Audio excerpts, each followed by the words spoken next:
LPU ప్లేస్మెంట్ల రికార్డులు సృష్టిస్తోంది. Final year student 2.5 కోట్ల ప్యాకేజ్ పొందుతున్నారు. 1700 మందికి పైగా ఎల్పీయూ స్టూడెంట్స్ 10 లక్షల నుంచి 2.5 కోట్ల ప్యాకేజెస్ పొందారు. విద్యా విప్లవం ప్రారంభమైంది లవ్లీ ప్రొఫెషనల్ యూనివర్సిటీలో. వారసత్వ రాజకీయాల కాలంలో తమ వారసులు రాజకీయాల్లోకి రావాలని ఎవరికుండదు? స్థానిక సంస్థల ఎన్నికలు ముందుకొచ్చిన క్రమంలో ఓ మంత్రి సోదరుడు పేరు ఇప్పుడు ఉమ్మడి కరీంనగర్ జిల్లాలో బాగా ప్రచారంలోకి వస్తుంది. ఇంతకీ ఎవరైనా వాళ్ళ టార్గెట్ ఏంటి? ఉమ్మడి ఆంధ్రప్రదేశ్ రాష్ట్రానికి స్పీకర్గా పనిచేశారు దివంగత నేత దుద్దిల్ల శ్రీపాదరావు. ఆయన మరణంతో రాజకీయాల్లోకి వచ్చి సక్సెస్ అయ్యారు ప్రస్తుత మంత్రి శ్రీధర్ బాబు. వైఎస్ఆర్ చొరవతో ప్రోత్సాహంతో మంత్రి అయిన శ్రీధర్ బాబు ఆ తర్వాత కిరణ్ కుమార్ రెడ్డి కేబినెట్ వరకు మంత్రిగా కొనసాగారు. 2014లో బీఆర్ఎస్ హవా కారణంగా ఓటమి చవి చూసిన శ్రీధర్ బాబు ఆ తర్వాత 2018లో మళ్లీ మంథని ఎమ్మెల్యేగా గెలిచారు.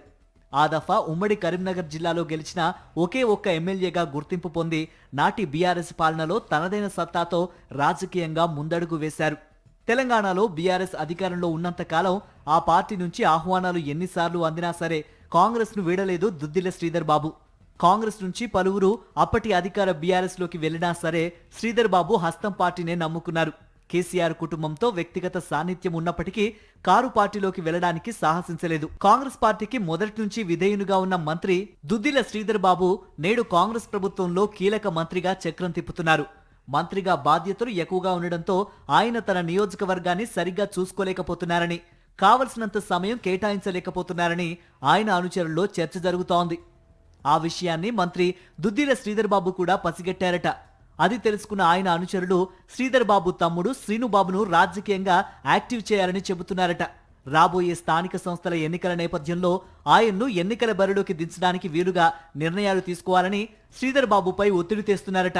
ఆ మేరకు కాంగ్రెస్ వర్గాల్లో ప్రచారం జరుగుతోంది. ఇప్పటికే పీసీసీ ప్రధాన కార్యదర్శి పదవి దక్కించుకున్న దుద్దిల్ల శ్రీనుబాబుకు జెడ్పీటీసీ ఎన్నికల్లో బరిలోకి దింపాలన్నది శ్రీధర్ బాబు ముఖ్య అనుచరుల ఆలోచన. గత ఎన్నికల్లో పెద్దపల్లి జిల్లా ప్రజాపరిషత్ పీఠం బీసీ జనరల్ అయినందున ఈసారి జనరల్ అయ్యే అవకాశాలు ఉన్నట్టు తెలుస్తోంది. ఈ క్రమంలో జెడ్పీ చైర్మన్ హోదాలో శ్రీనుబాబును కూర్చోబెట్టేందుకు దుద్దిల్ల ఫ్యామిలీ అభిమానులు ఉత్సాహపడుతున్నారట. శ్రీధర్ బాబుకు ఎంత ఫాలోయింగ్ ఉందో ఆయన తమ్ముడిగా శ్రీనుబాబుకు అంతే ఫాలోయింగ్ ఉండడంతో ఆయన్ను ప్రత్యక్ష క్రియాశీల రాజకీయాల్లోకి తీసుకురావడానికి ఇంతకంటే మంచి తరుణం ఉండదని శ్రీధర్ బాబు అనుచరులు సలహా ఇస్తున్నారట. మంథని, రామగిరి, కమాన్పూర్, ముత్తారం ఈ మండలాల్లో ఏదో ఒక మండలం జనరల్ అయ్యే అవకాశాలు ఉన్న క్రమంలో ఏదో ఒక మండలం నుంచి శ్రీనుబాబును జెడ్పీటీసీగా బరిలోకి దింపే యత్నాలు గట్టిగానే జరుగుతున్నట్టు కాంగ్రెస్ వర్గాల్లో చర్చ జరుగుతోంది. తెలంగాణలో కాంగ్రెస్ అధికారంలో ఉండటం, రాష్ట్రంలో మంత్రిగా శ్రీధర్ బాబు కీలకంగా మారడంతో అన్నీ కలిసి వస్తే శ్రీనుబాబు జెడ్పీ చైర్మన్ అయ్యే అవకాశాలు ఉంటాయనే నమ్మకం శ్రీధర్ బాబు అనుచరుల్లో మెండుగా కనిపిస్తోంది.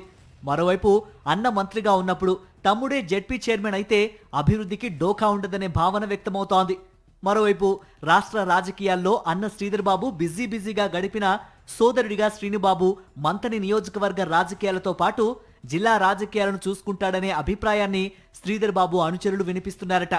ఈ నేపథ్యంలో శ్రీధర్ బాబు గ్రీన్ సిగ్నల్ ఇస్తే ఈ స్థానిక సంస్థల ఎన్నికల నాటికి దివంగత శ్రీపాదరావు మరో వారసుడు రాజకీయ తెరపై మెరవడం ఖాయంగా కనిపిస్తోందని కాంగ్రెస్ వర్గాల్లో ఆసక్తికరమైన చర్చ జరుగుతోంది.